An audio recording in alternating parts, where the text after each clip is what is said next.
Hello' বন্ধু বান্ধৱীসকল, আজি মই এটা নতুন ৰেচিপি লৈ আহিছোঁ। মই কি কৰিছোঁ, ডাৰ্ক চকলেট আছে যে, ডাৰ্ক চকলেট কেইটামান সৰু সৰু টুকুৰা কৰি লৈছোঁ আৰু মই ইয়াত ডাবল বইলাৰ পাতি দিছোঁ। ইয়াত অলপ মই বাটাৰ ইউজ কৰিছোঁ। একচুৱেলি মই অলপ চকলেট কেক বনাম আৰু মই বাটাৰখিনি দি চকলেটখিনি মেল্ট কৰি ল'ম আৰু অলপ গাখীৰ দিছোঁ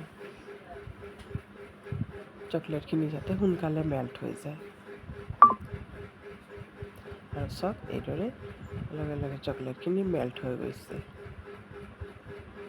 কিমান ধুনীয়াকৈ হৈছে। আপোনালোকৰ ওচৰত যদি অভেন থাকে তেতিয়াহ'লে আপোনালোকে অভেনত মেল্ট কৰি ল'ব পাৰে। মই এনেকুৱা ডাবল বইলাৰত কৰিছোঁ, মোৰ অভেন নাই যিহেতু। আৰু যদি কোনোবা মোৰ চেনেলত নতুন আছে, প্লিজ ছাবস্ক্ৰাইব কৰিব আৰু বেল আইকনটো প্ৰেছ কৰি দিব যাতে মোৰ ৰেচিপিবোৰ আপোনালোকে পায়। আৰু এতিয়া মই বহুত ইজি প্ৰচেছে বনাম। এইটো 10 টকীয়াৰ ব্ৰিটেনিয়া বিস্কুট এটা লৈছোঁ আৰু অৰিঅ' 10 টকাৰ এটা লৈছোঁ। এইকেইটা দি মই চকলেট কেক বনাম। বহুত ইজি হয় আৰু সেইদৰে মই সৰু সৰু টুকুৰা কৰি লৈছোঁ কাৰণ মই গ্ৰাইণ্ডাৰত দিম। আৰু অৰিঅ'খিনিও মই এনেকুৱা টুকুৰা কৰি লৈছোঁ। এইদৰে মই ভালকৈ গ্ৰাইণ্ড কৰি লওঁ।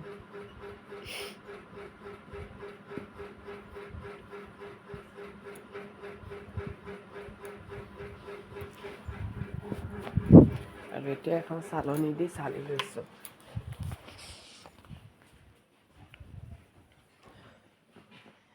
ভালকৈ চালি ল'ব লাগিব, টুকুৰা যাতে নাথাকে, তেতিয়া কেকটো খাবলৈ ভাল হয়।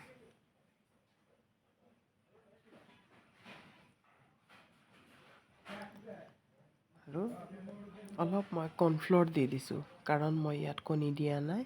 মই কৰ্ণফ্ল'ৰ দিছোঁ আৰু বিস্কুটত মিঠা আছে, সেইকাৰণে মই ডাঙৰ এচামুচ চেনি গুড়ি দি দিছোঁ। গুড়ি কৰি লোৱা চেনি মোৰ সাধাৰণতে ঘৰতে বনাই থৈ দিওঁ।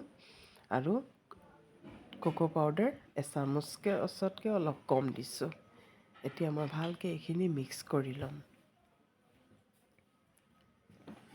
আৰু মই এতিয়া গাখীৰ অলপ অলপকৈ দিম যাতে মোৰ বেটাৰটো বেছি পনীয়া নহয়।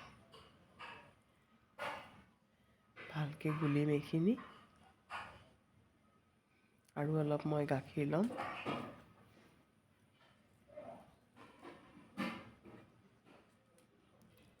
এইদৰে মই ভালকৈ গুলি ল'ম।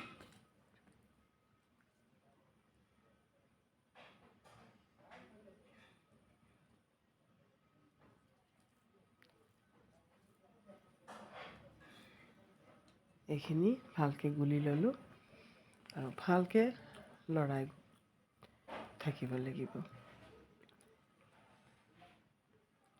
মোৰ লাগিলে অলপ কম হৈছে, মই আৰু অলপ গাখীৰ দিছোঁ। সেইটো আন্দাজত আৰু মিলাই ল'ব।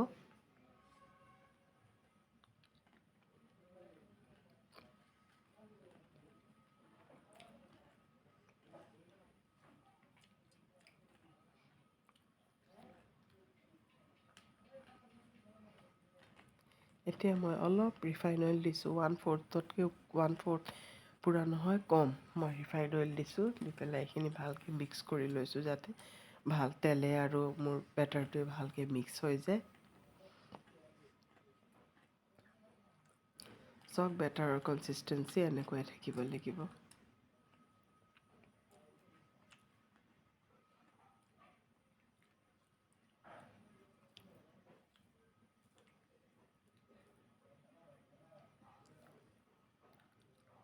এতিয়া মই এই বাতিকেইটাত বহাম, সেইকাৰণে প্ৰথমতে অইল গ্ৰীছ কৰি লৈছোঁ ভালকৈ, তেতিয়া কেকটো উলিয়াওঁতে সুবিধা হ'ব।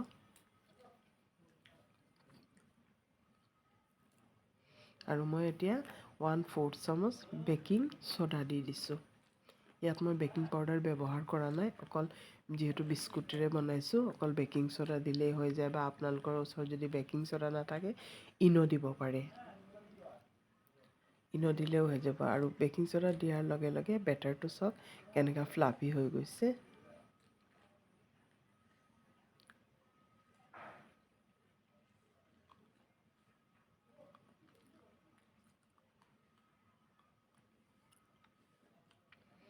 এতিয়া মই অলপ অলপকৈ এইখিনি দি যাম। 3টা বাটিত অলপ অলপকৈ এইখিনি দিম। তাৰপিছত মই মাজত এটা এই চকলেটখিনি দিম। মোৰ ল'ৰা ছোৱালীকেইটাই মানে খুব ভাল পায় এনেকুৱা কেক, সেইকাৰণে মই বনাইছিলোঁ। মই একচুৱেলি ঘৰৰ কাৰণে বনাইছোঁ, অলপ কমকৈয়ে বনাইছিলোঁ, তো ভাবিলোঁ মই আপোনালোকৰ লগত শ্বেয়াৰ কৰি ল'ম। এয়া চাওক, মই চকলেটখিনি দি দিছোঁ। তাৰ ওপৰত আকৌ মই কেক দি দিম, আকৌ এইখিনি বেটাৰখিনি দি দিম।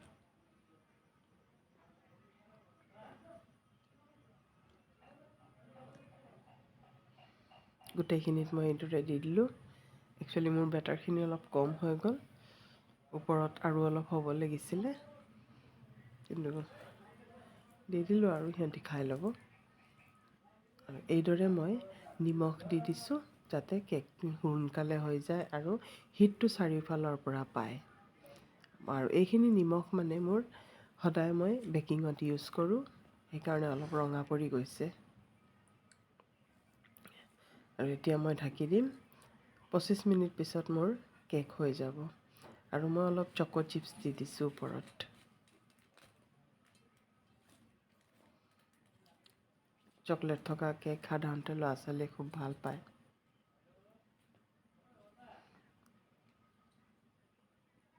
এয়া চাওক কিমান ধুনীয়া হৈছে কেককেইটা। এয়া চাওক।